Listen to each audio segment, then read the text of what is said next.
I always have Bobo on my bed. Hi and welcome to my channel. My name is Sarah and I love to talk about books. And today I'm going to take you back, way back to December when Ange from Ange with an E tagged me in the Friends tag. It's taken me a while to get around to it, but better late than never. That's pretty much always my story with tag videos. This is a tag that was created by the wonderful Emily over at Novelle Novels, and each question in the tag forms part of, is it an acrostic that spells out Friends. And I'm very lucky to count both Emily and Ange as BookTube friends, and so I would really love it if you guys would go and check out their channels. I will link them in the description box below, along with all the questions from the original tag and the link to Emily's original video. So we start with F, which is obviously for friendship. And the question is, name a book with a strong friendship in it. I struggled a bit with this one. I don't really think that friendship forms a big part of a lot of the books I read. I think they tend to just be focused on the single character, and I guess a lot of the people that I read about tend to be quite lonely. So I really had to think back for this, and I thought I would go with the women in Big Little Lies. Now, I've talked about Lianne Moriarty on my channel before. I think she's kind of the closest thing I would come to something like a comfort read or chick lit.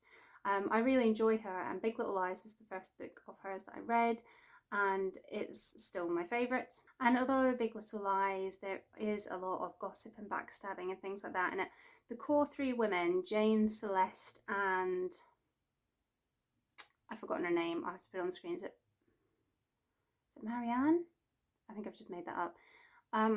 But they're women, they come from quite different backgrounds, but the one I can't remember and Celeste are already friends. And then Jane, who is very different to them. I think she's a lot younger. She's a single mum. She's come from outside the area. She's not as wealthy as they are, but they do bring her into their fold.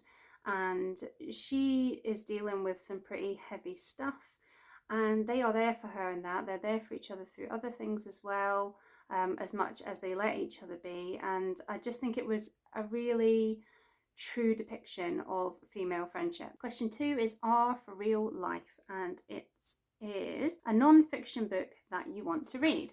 And so I have gone with, let me just pick it up, Skint Estate by Carraway. So this is a memoir of poverty, motherhood and survival. Since the age of 16, Cash has been living without her family, without any kind of guidance, living in temporary accommodation.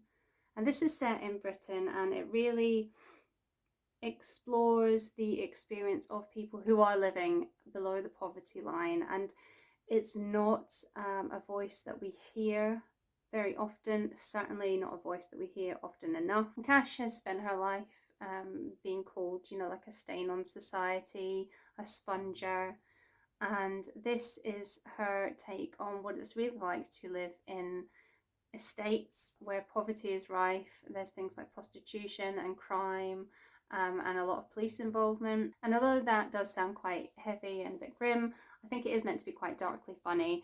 And one of the quotes on the front is by Ken Loach, who is one of my favourite directors, because this is a life that he is quite good at portraying on the screen as well. He directed Sweet 16, which is set just across the water from me in Greenock.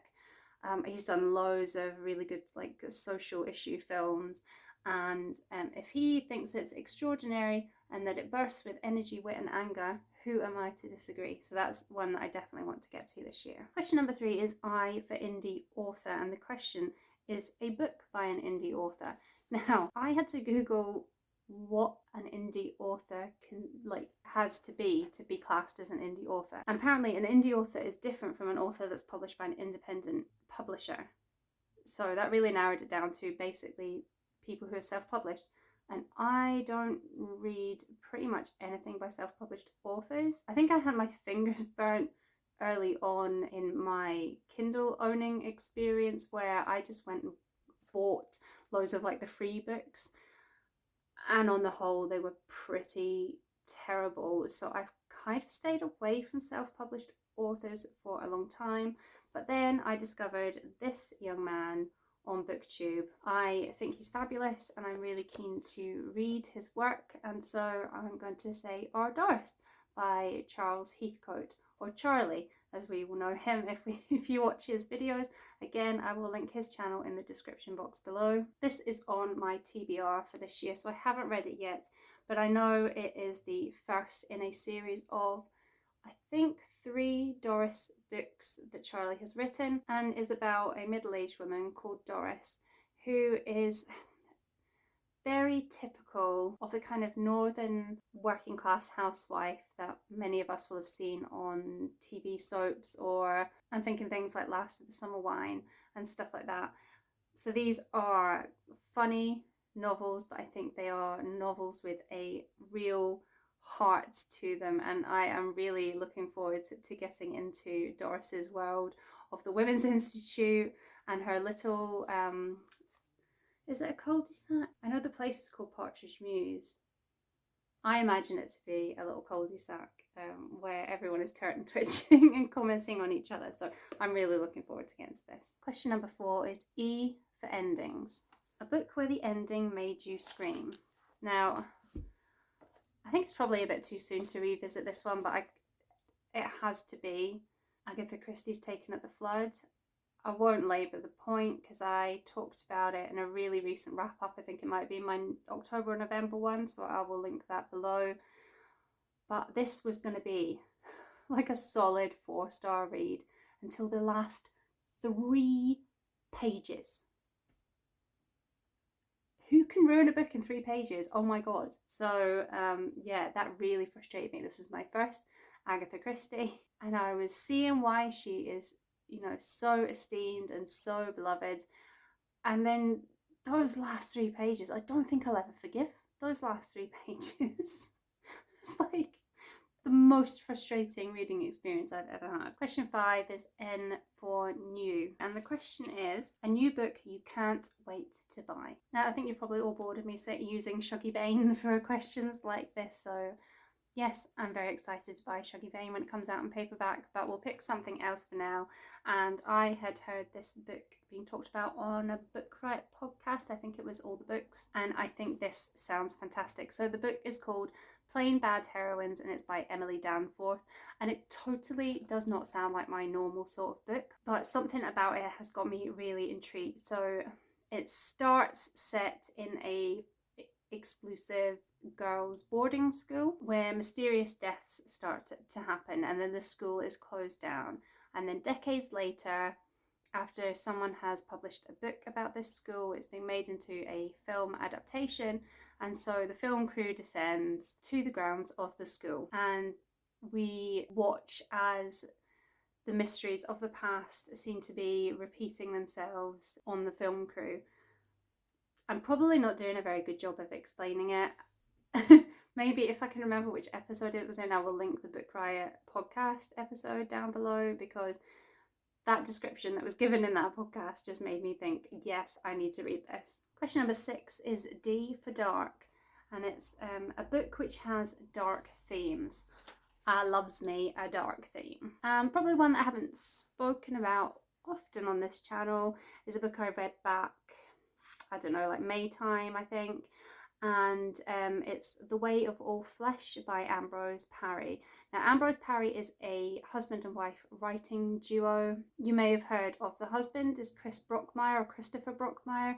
He's a Scottish writer who writes quite darkly comic, are they kind of thriller mystery books? I've read one, but like years and years and years ago. But this, for Ambrose Parry, he's teamed up with his wife, who is a medical doctor. Is she an anaesthetist? And they kind of brought together their 2 interests together. So I think The Way of All Flesh was their first. This is the first in a series set in Edinburgh in, I think, the 1800s. So you've got all the dark cobbled streets, all the dirty, filthy living conditions. It's all a bit grim and horrible, and it's about kind of that time's equivalent of a junior doctor and his mentor. And there is something going on, and it starts with the death of the junior doctor's friend, who may or may not be a prostitute. Turns out she was pregnant, and someone has killed her in the process of a back alley abortion. And then this scene is replicated across the city, including quite a wealthy woman as well. And so between the junior doctor, his mentor, and then the house servant Sarah, it's the only name that I could remember, wonder why that is, they kind of go on to try and solve the mystery and find out who is performing these dangerous back alley abortions. And I just thought it was fab. I know I say I don't read series, but you know, I really should get onto the other books in that series, because you know, it was brilliantly written. It was fun despite the topic.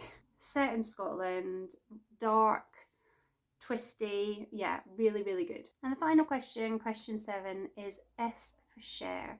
And I am to tag others, share the love, and tag some of your favourite channels. So I tend to pick on the same people all the time. I'm going to choose 3 other channels, a couple that are newer to me, but all of them that I think are fantastic and you should all go and check out. So the first is Beth at Beth Chats Books. I've been following Beth for months now. I think she reads a really interesting mix of fiction and non-fiction. If you like the sort of books that I talk about, then you will like the sort of books that Beth talks about. She's really insightful. She's really clever in what she takes from the books that she's talking about. So Beth, if you're watching, I tag you. Next is Deanna at Books Yada Yada. I only found Deanna in the last couple of months. I friggin' love her. She's so funny. She manages to pick like the best memes and gifs and sound effects and music to put in her videos. She is hilarious.